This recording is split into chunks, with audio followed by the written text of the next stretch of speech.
Hello and welcome to another comedian's interview for my blog and podcast, A Rich Comic Life. My name is Richard Gill and my blog describes my experiences of watching well over 1,000 comedians for nearly 50 years. I'm delighted to welcome my guest today. It's the wonderful Mr. Tom Price. Yay! Hello, mate. Podcast. Let's go. Hi, Rich. I see why you call it A Rich Comic Life. So you don't just interview rich comics. That's no. It's my name. I thought this guy knows how much money I've made. That's why I'm on this. God damn it! It's just your name, Shiza. Thank you so much for doing this. I'm delighted you're my guest. Oh, it's lovely to be here. What a wonderful thing. And I'm genuinely honored when I consider how many people you have watched do comedy and how many people you've invited on the podcast. It's really thrilling that you asked me. I'm touched and I'm ready to, it's going to be a strain for me, but I guess I'll have to talk about myself, which is not something it doesn't come naturally to me, Rich, but I'll try. Well, it's my pleasure to have you as a guest. The first question I'd like to ask you is, you're an actor and you're a voice artist as well, voiceover artist, and you're also a radio presenter. Yeah. How did you become a stand-up comedian in the first place, please? Well, stand-up comedy was the thing that started off all those other jobs because I was at university and there was lots of people doing drama and I tried to do plays, and genuinely, I still think I'm, one of Britain's finest actors. And when I was yeah, of course, that's why I'm on this show. And when I was at uni, there were quite a lot of quite serious plays that I would do, and people laughed at me just because when I get earnest and try and act straight, really honest emotions, people just instinctively find that preposterous. So I thought I might as well monetize my stupid face and basically use it for stand-up and try and begin the stand-up thing. I always thought I would be too scared to do stand-up. I always thought stand-up was for people who are naturally hilarious and therefore not me. But over the years, I've learned that there are many things that make you a good stand-up, and actually being naturally funny is probably at the bottom of quite a long list, if I'm brutally honest. So yeah, stand-up was how it started. Everything else evolved from stand-up, and here we are. So I love your act because you never know what you're going to get with you, and that's what I love with comedians. It's like, what's going to happen next, and it's so good, and you've got the visual side of it, and you're very off kilter, which is what I love in a comic. Would you agree with that? This is the best bit of the show so far. To be honest, I'd just like an hour of you just doing those sort of speeches, Rich. I'll just sit back. And this is like a sort of ego spa where I take my sense of self off to a sort of Soho farmhouse vibe, and I'm in a kind of sauna where you can soothe all my doubts and worries, make me feel better. That's very kind of you. And I love being on stage. I hate getting there. I hate booking it. I hate waiting. I do. I hate it because it's just so... the excitement, the nerves, the competition as well, the sense of excuse me, the sense of jeopardy, all those things I hate. But that moment when I'm on stage and I find myself funny and so do the audience, that is just, it's to die for. It's delicious. It must be a lot of the comedians say to me, it must be like the reaction of a drug or such a boost for you when you get a laugh on stage. It is. It feels like and also there's so many things going on. I wouldn't say that it you don't even feel it sometimes. You don't feel it because you're so in the moment and you're so concentrating on the next bit and knowing where you're going and thinking of ideas and trying to find an angle all the time, even on old material and old stories, and doing all those things. You're so concentrating, which for me is hard because along with every single person you've interviewed on this show, I've got ADHD. So my brain is flying everywhere. But there's something about the singularity of being on stage doing stand-up that gives you focus because you do or you die, quite literally. Yeah. It's off stage when you realize you've had the drug. It's when you're standing at the bar afterwards and you're like, I feel like I've just had some wicked skag. That's when you really feel it. The sense of I'd imagine I'm not much of a skag head, I'll be honest. I that sense of just the thoughts disappear, the tide of worries and doubts and ideas that crash all the time, suddenly that recedes, and suddenly it's a perfectly flat moonlit evening, and you're just like, oh. And that lasts for about 6 minutes. And then you start to think, what did I do well? What did I do badly? When am I going again? Can I do all that again? Did I record the act? Am I getting paid? How long is the drive home? That act was good. He's a bit too good. Oh, I like her. She was very funny. And that's it. But there is a little window, and maybe it's ever receding. I don't know. But that is what I think we're all hunting. That's such a good answer. I had a go at stand-up comedy once. I've told this to a lot of comedians. Yeah. I knew a promoter at the Edinburgh Festival. Okay. And this was years and years ago. And he said to me, I said to him, I want to do stand-up comedy because people think I'm quite funny in pubs. I can make people laugh in pubs. He says, yeah. He said, we've got a gong show for old people in the Haymarket. It couldn't be worse. And it was a horrible Monday afternoon, raining, and I got this script ready, and he said, brilliant. He said, go out, you've got 3 minutes, and they might gong you off. So I walked out, and the first line, there's 3 people in the crowd. The first line I said to them was, good afternoon, ladies and gentlemen.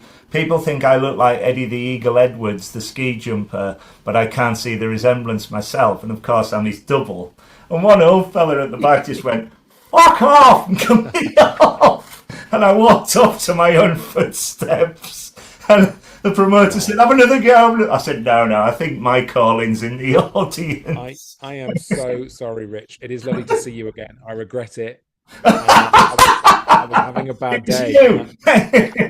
I'm sorry. I just, that's what happens when you do lunchtime drinking at the Fringe. It was you all along. Yeah. We've all got those experiences, and it is one of the great joys of comedy is seeing it is going again, is the sheer bloody-minded, self-destructive, stubborn, repetitive. I will just keep pushing the boulder up the hill. Yeah. That is good for you.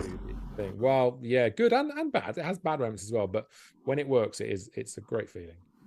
That's why I created this blog. It's not just for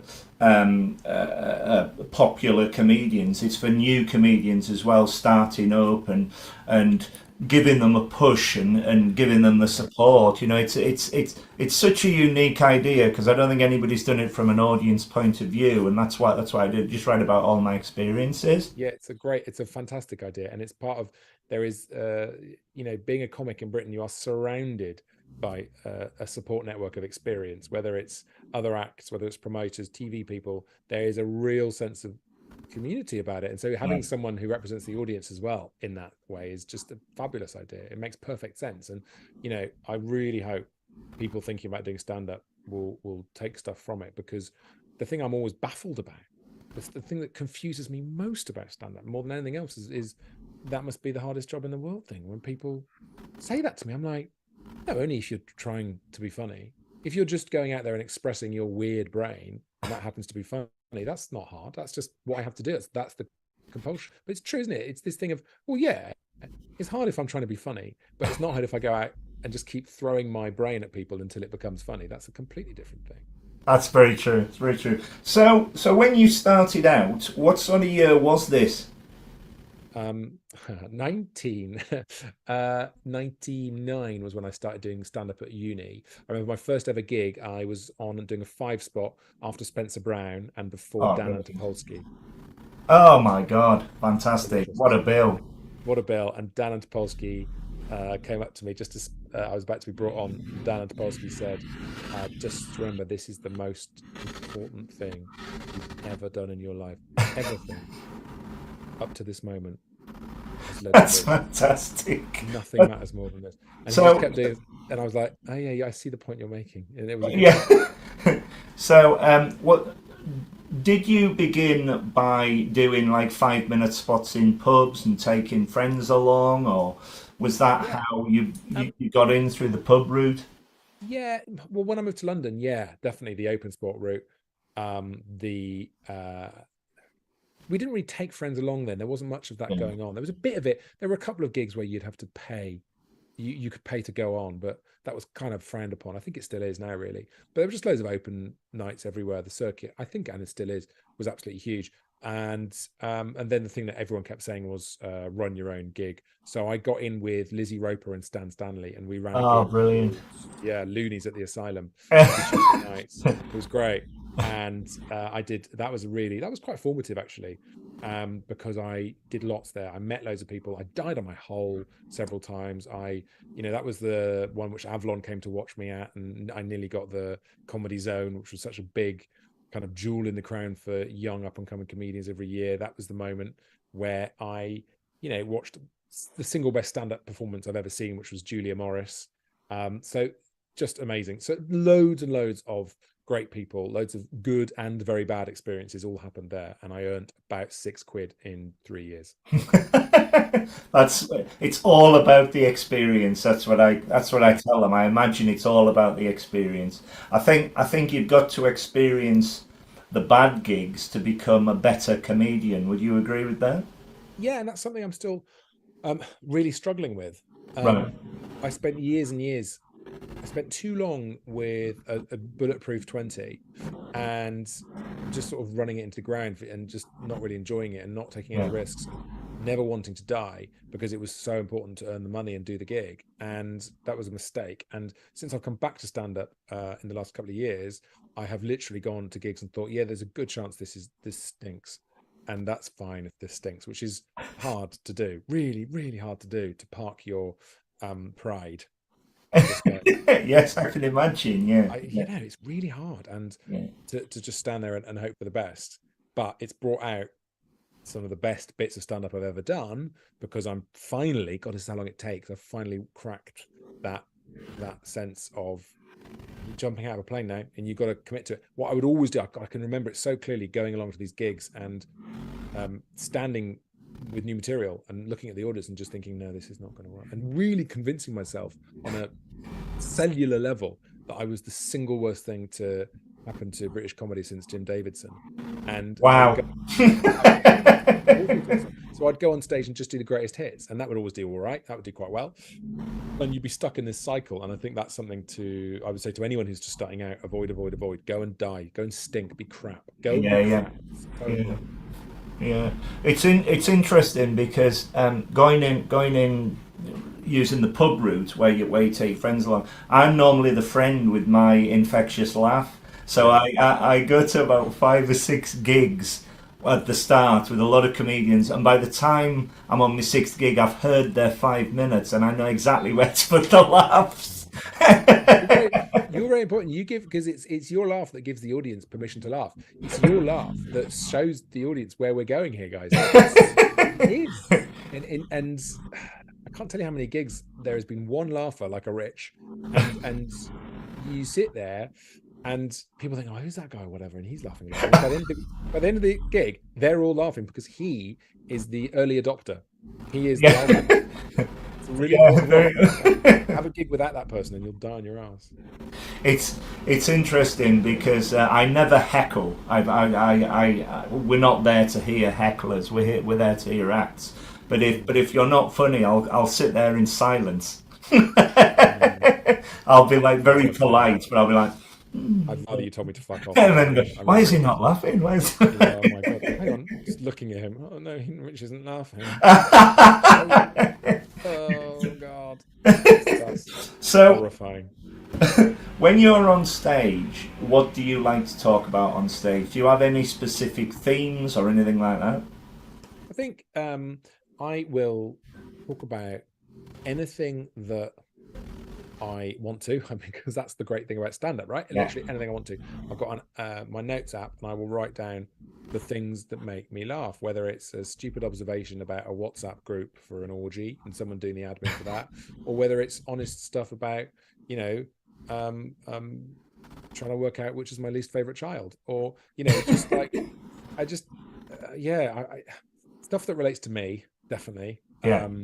Thoughts that I've had that I think, that I think my take is valid and is a relevant observation. So I have a lot of thoughts about a lot of things that I just would not take on stage, even if they were really, really funny. If I haven't got, and I know this sounds desperately kind of right on, but if I don't have an experience of something, whether that's the big stuff, sexism, racism, gender stuff, Yeah, I may have funny stuff. If I haven't got an experience of it, I'm not going to talk about it because it's invalid. So anything that I think has happened to me and I've got like a valid walk around, then I will walk around a subject and kick the tires and see what happens. that's fascinating. And also, can you tell me about your writing process, if you've got one, for a routine or a show? Well, that's changed over the years. I think I used to write it down word for word, like you were saying about doing the open spot. Yeah. I wrote it down as a sort of monologue, really, and learnt it for my early gigs. And then doing lots of comparing and loads of comparing. That soon became bits, really, and just sort of the quickest way to the punchline. That was something which sort of I definitely don't write on stage. I know there are some people who will go on stage, and Russell Howard I know does this, and a few others who go on with an idea and they sort of bounce it around on stage. I can't do that because I don't think I'm naturally funny. I really don't. I think I'm weird. But I will sit in a room and sweat something out and almost try and fill in the blanks. If you've got the end point, you've got a punchline, you just try and do a logic puzzle with it and try and get there, and then take it on stage and see if it works. It is something more recently. I've worked with another comedian called Beth Granville, who's a fantastic writer and actor, and she has helped me to write bits and put bits together and properly structure stuff. It's been really useful and interesting having someone else sit with you and make your stuff into properly shaped stand-up. Stop here, have a riff there, dwell on that. Well, that's funny. The bit there is funny. That bit isn't funny. I've thought for years that I know exactly what is and isn't funny, and actually it's been quite interesting to be told, to have someone else's opinion and go, oh yeah, no, okay. Another wonderful aspect to your act, another wonderful side to your act, is that you are effortlessly funny on stage. You've made me cry with laughter, and that's a joyous thing. I mean, however you go about the writing process, you make it look effortless.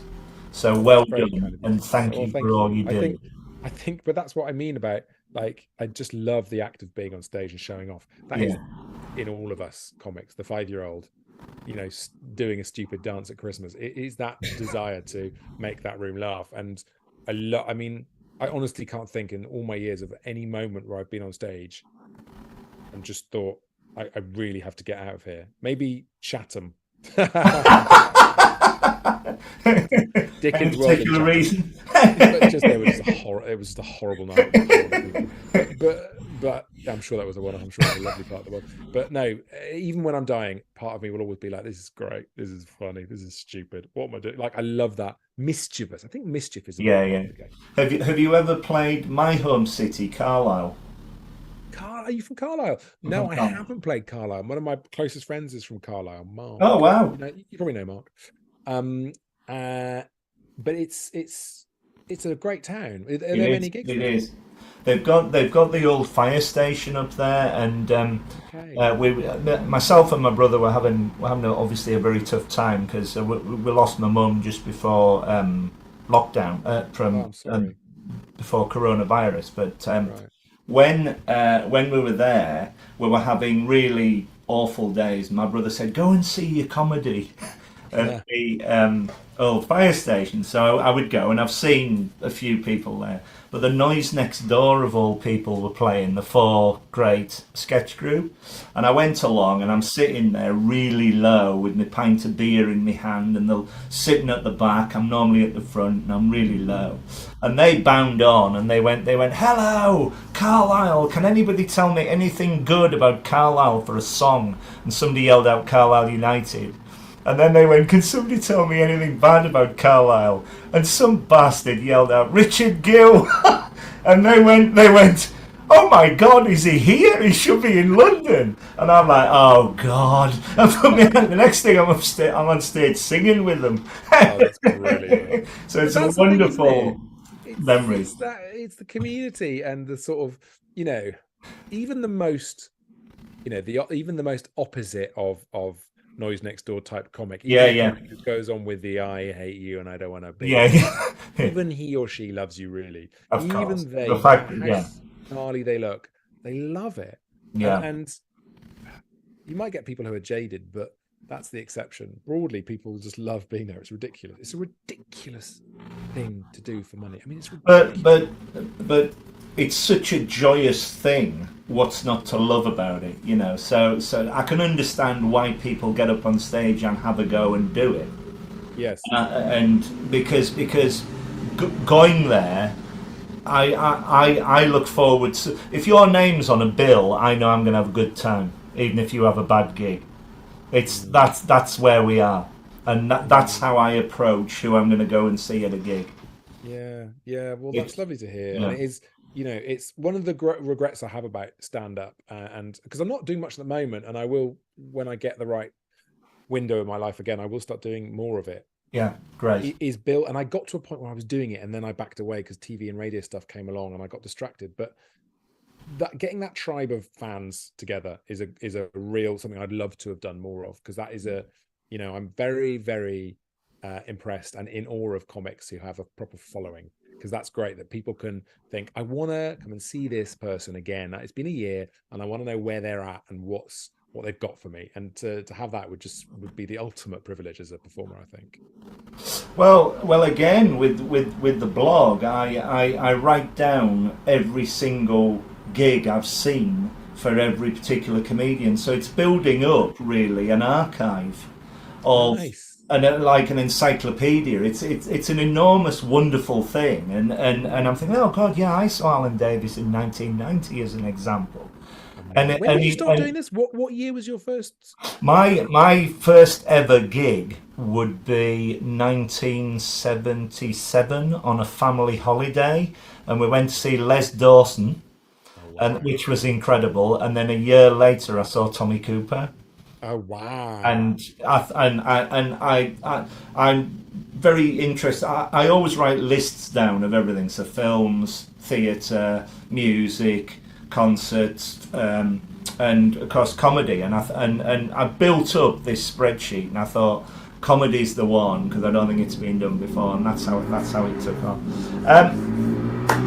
How do you cope with any nerves before you go on stage? I can't imagine you having been nervous because you're very confident when you're on stage. Well, that's an act. That's an act. I do. Right. I'm nervous. The thing that I'm most nervous of is not being on stage. Being on stage doesn't bother me at all. The thing I'm most nervous of is just forgetting stuff. Because, like I say, the ADHD thing, my brain just is all over the place, and I can't grasp something and stay with it. Like I don't have a natural ability to tell a story. I have something I have to really work on. I will tell a story, and I'll take a sharp left and tell you about what the person standing in the crowd watching it was happening, like, and I will just go and then so I'm on this bus, but then there's a car, but the car's got one of those weird aerials. What's happened to those aerials? So like I'm a kind of, and the problem is that a lot of those tangents can be really funny, so I'm always thinking I want to kind of do that, and that's part of the playful ping pong nature, I think, of my brain, is going over here and over there and over here. But just to know that when you do that, you can lose the punchline, right? The whole thing stops being funny.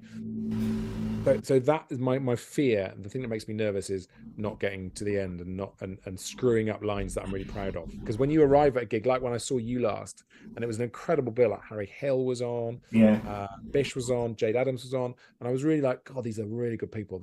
I better do well tonight. And it was a gorgeous night. But it was a case of, I've got this really lovely cake, and I really want everyone to enjoy seeing this cake. All these lines I've written, all these little jokes I've come up with, I think these are all really good. And there's a fear that you're going to get it and you're just going to trip over just as you get to the bit where you show it off. You know what I mean? You're just going to fumble it. That's all the time. So that's what makes me nervous. And the thing that overcomes that is doing gigs a lot, and just medicating, just having a laugh. Just doing as many gigs as possible, getting gig fit, I guess is what we call it. Would you say that as soon as you walk on and you speak to the audience that the nerves go, or is it when you get your first laugh? The first laugh is good. Yeah. The first laugh.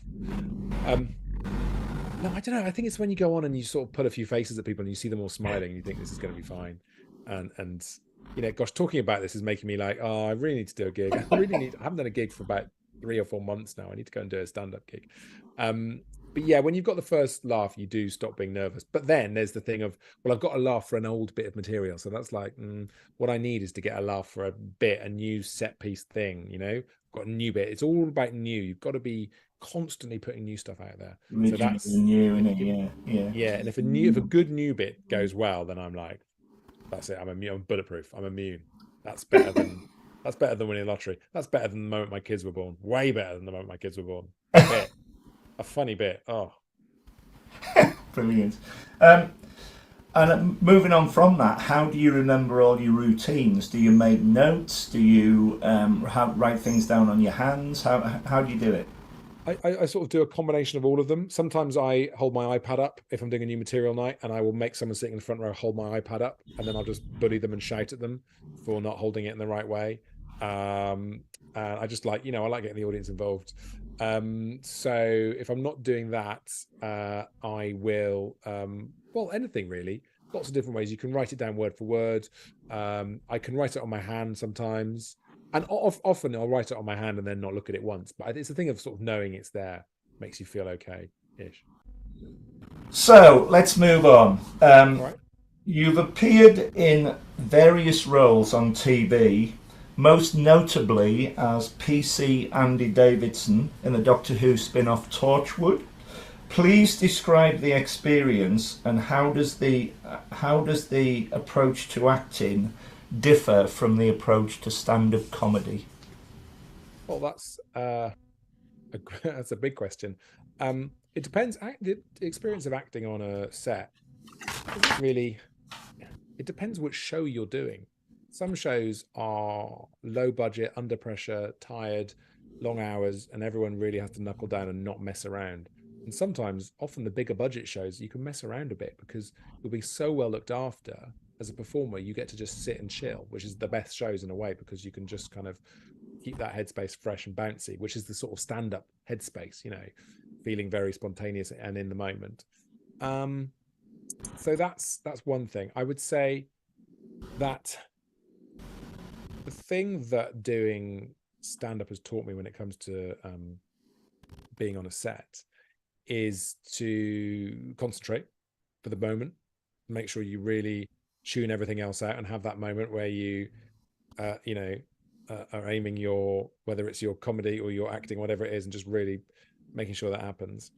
But then also, I guess the biggest thing I've learned from stand-up is how to fake it till you make it, in terms of how you're feeling that day. There's always this thing about, oh God, how do you do acting when you're just tired and you don't want to be there?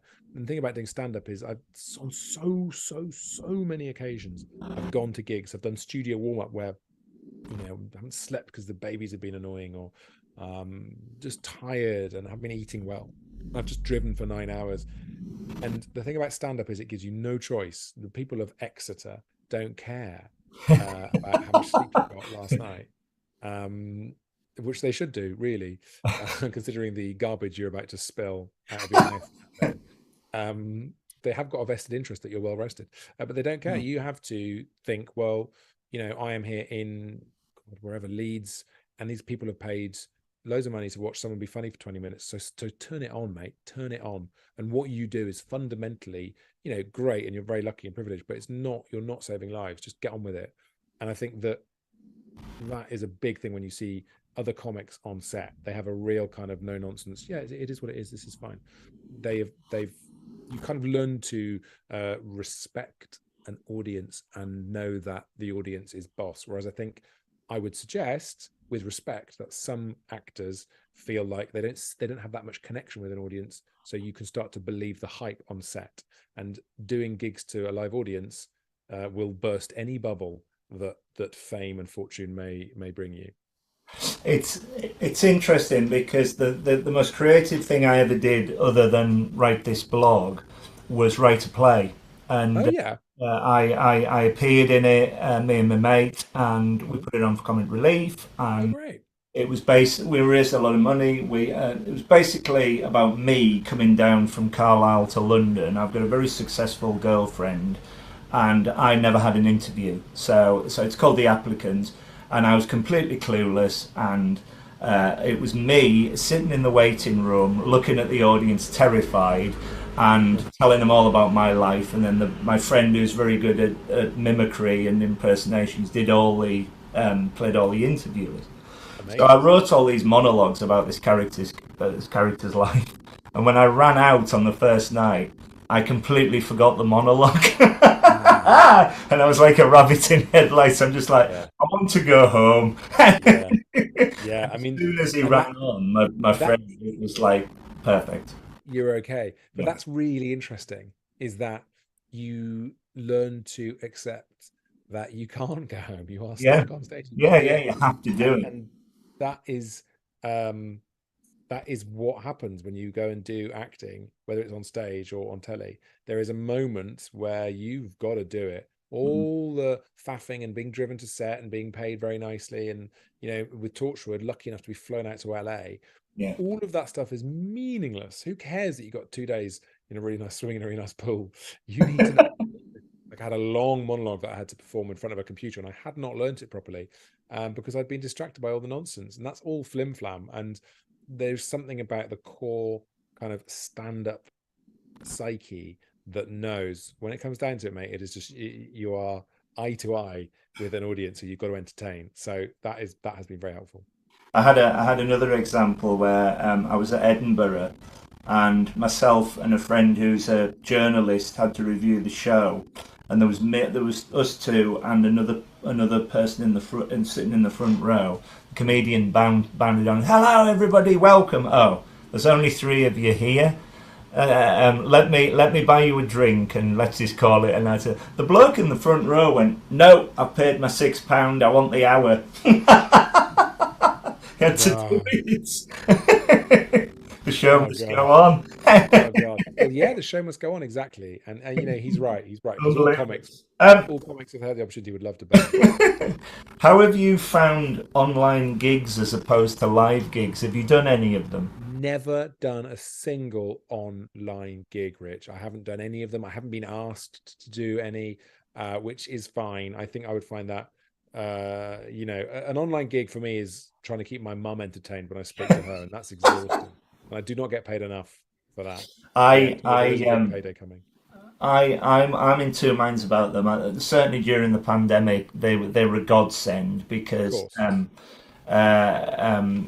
you would the good ones would be really good. So I would go to Always Be Comedy. I'd go to Sean James's Monday night one. I'd go to Jarlath Regan's one on a Friday night. But initially, there was no audio. So we would sit there on the front row, and I would be laughing at four walls. I thought with my laugh, I thought it was going to be taken away. They'd be banging on the walls. But when they Your opened, neighbours must hate you, don't they? when Right they now, someone's like that. yeah, Shut that up. loud northern bastard. Unless you've got neighbours who are just stand-ups. What you need is to be surrounded by properties that are just full of stand-ups. And every time you make that noise, all the stand-ups go. And that was when me, because I they just decided to do something. when they opened up the audio, the comedians could time the gags, and it was better. But you Mm. can't beat online. You can't beat live for Yeah. me. Are they still doing online gigs? Are they still happening? Very few, but I thought they would take off. They would maybe do one online gig, make it to a live performance. For people who couldn't get to the gig, but Yeah. it's I don't know. As I say, you can't be live because you're in the moment and you never know what you're going to get. Yeah. Yeah. Yeah. Totally. So, Yeah. but No, it's not something. It's not something I will do. I don't think, unless unless it's a big charity thing. Obviously, I'll do it. But I yeah, don't. yeah, I can't. It's yeah. just. Also, my broadband's terrible. My upload speeds, Rich. Oh, absolute horror show. It would just be glitch-tastic. um, who are your favourite comedians, past and present? Well, Eddie Izzard inspired me hugely. Ben Elton, Oh, brilliant. um, Dan Kitson, Yeah, John Oliver is an idol of mine. I adore John yeah, Oliver, and I was lucky enough to support him on the Avalon tour for a few years. Um, I mean, I could go on. I love Kerry Godliman I could watch Kerry Yeah, forever. she's one of mine. She's so good. Just total natural. Yeah, Catherine Ryan, I think, is just yeah, funny but important, weirdly, in an important way. She's just funny, but she's brilliant. Who else do I love? I love Tina Fey. yeah.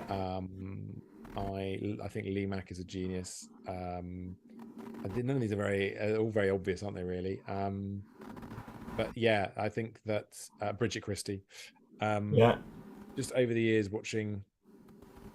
Gosh, what was the name? Who was the guy I first saw do an hour? Bloody hell, I've forgotten his name. British laconic. He used to have a guitar. Boothby Graffo. Oh, he's brilliant. He's genuinely one of my favourite people. He's been on here and he didn't know what it was, and he went, yeah, have you met the girlfriend? And here's my kids, and here's the dogs, and it was just fantastic. And then he goes, right, what we're going to talk about? What is this? I absolutely love him, and you can see shades of your act in him because, as I said at the top, it's all very off the wall, and I love that because you never know what you're going to get. I think there is. That's very kind of you to say. I'm honoured to be compared to him because he is. You're right that you never know where he is going to go. And I remember going to watch him. He was on when I was at uni. He was on at the Arts Centre. Yeah. And I just went down to watch him. I didn't understand what it was. I didn't know it was an hour long one person. I had no idea, and I just sat there and I just laughed and laughed and laughed. Yeah. And at the end, that was a really formative moment for me. Really, and I often forget that when I sort of tell the story of how I started doing stand-up. I often forget stuff I watched, and Boothby Graffo is front and center for that. Watching that hour, the wit, it's so inventive. Yeah. So it's that thing of, you must get this a lot when people come with you and watch comedy and they don't understand, why is he not on telly? Why is he not? Exactly. Yeah. Unbelievable how good there are so many that are just on the cusp, and you think you should be on TV, but they might not want that. No, well, I know that Daniel Kitson. Yeah, definitely did. Smash doesn't. I've got all his CDs as well. The music is fantastic that he creates, but the lyrics are just so banal. They're hilarious. It's such a good act. This is a really good chat. I'm really feeling inspired to do more stand-up again. This is my wife's please do, because you're a very funny man. And like you, following on from that, like me, do you go to a lot of gigs as a member of the audience? No, never. It's a busman's holiday. The last thing I'd want to do is park a stand-up night in my diary, because it just I have so much stuff going on in the day, trying to pimp my podcast and working for the radio station. The idea of then going to watch a comedy night and seeing people who, I will watch loads of stuff and think, yeah, I get it. And then the reality is I'll go and watch and I'll love every second of it. But there's a sort of muscle memory where I'm like, no, I can't do it. I don't think that the stand-up rhythms of life are for me. I'm very good friends with a guy, Jimmy McGee, who I adore. Yeah. He's really good. He's happy to go and do the late nights and go to the gigs and all that stuff around it. He enjoys it. He loves that stuff. And I always find it so exhausting. I was always really tired. I go to bed really early. I think, again, subsequently I've discovered this is part of ADHD, that your brain just goes boom, and like, I'm done. My brain has been going at 1,000 miles an hour, and at 8 p.m. I'm just like kunk. So going out to a gig is just such a wrench. And yet when I do it, when it happens, I think I love it. I love it here. I love all these actors. That's why I love it. There's something about it that I just look forward to it. I'm so pleased I've got it as a passionate interest, as along to the mundane, the routine, and it's so good. But I couldn't do it every night. It would kill us. But maybe 2 or 3 nights a week. You couldn't do it every night. You'd lose your voice with all that. Yeah. I mean, I don't know. Genuinely, I don't know where I get this laugh from, but I'm so blessed to have it. Would you say that if you were on a bill of acts, if you were on first, would you stay and watch all of them? No, and again, I know. And this is to my. I've got to be honest. I just don't. It could be Dane Baptiste up next, who I love. Yeah, he's brilliant. And I will just be like, I just want to get home. Yeah. I know it's really, really bad. And I don't know, part of it is the young kids thing and knowing that I'm going to be getting up at 6 o'clock tomorrow morning. And a lot Yeah, of the yeah. time I'm on breakfast radio, so I have to be up early the next morning. And I just want to get back. And do you know what? The other part of it is born out of being a compere. I spent years, over a decade, every gig I went to, I had to stay and watch to the end. And Right. I resented it by the end so much. The number of times that I would do loads of great stuff, bring on the headline act, and I have to watch the whole thing. And I know it's ridiculous because they're brilliant and they're always brilliant. You know, I can't, if they're a headline act, the chances are they're going to be excellent. Yeah, yeah, yeah. And yet by the end, I was like, for God's sake, I'm still here. And it's been 45 minutes and I could be 45 minutes down the road on my way home. So I have, again, this sort of inbuilt resentment of staying to the end of a. I know, ridiculous. It is what it is, my friend. It is what it is. I would miss it if I don't go for a long time. It's weird because sometimes I don't go. Sometimes I think, "Oh, I can't be bothered," and then Yeah. I really regret it because Do you? you could have seen something magical. Where do you live? Whereabouts are you? Are there lots I near? I'm based in London. I live in Southfields, Okay. South London, and I've been in London for half my life, and Yeah. so of course I'm in one of the best cities where you can go every night if you want to. Yeah. Yeah. Yeah. So you know, Amazing, um, isn't it? I know. Oh God. I mean, that's the thing to be able to do that again. I would love that, but it's so yeah, hard. but it's people's lives move on, but Mm. uh, anyway, I've been watching stand-up comedy for most of my life. I'm 56 next week. We're recording this at the start of August 2023. Um, how do you think comedy has evolved over your life? Good question. Happy birthday. Um, you know what? The freshest observation I have on that is coming back to it because I stopped gigging altogether because radio came along and the kids were of an age where it just didn't work. I stopped in about 2016, did a few, and I only really started again properly in 2022. So that's a long gap, really. And the thing that strikes me more than anything else is just how gorgeous young crowds are.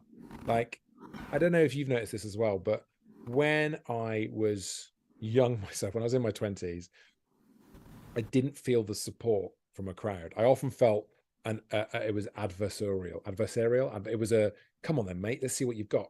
Kind of a battle for supremacy, a very male, stag type thing. And I don't just mean stag do's, although that was a factor as well. But I mean Yeah, it felt combative, and you had to fight your way to the top.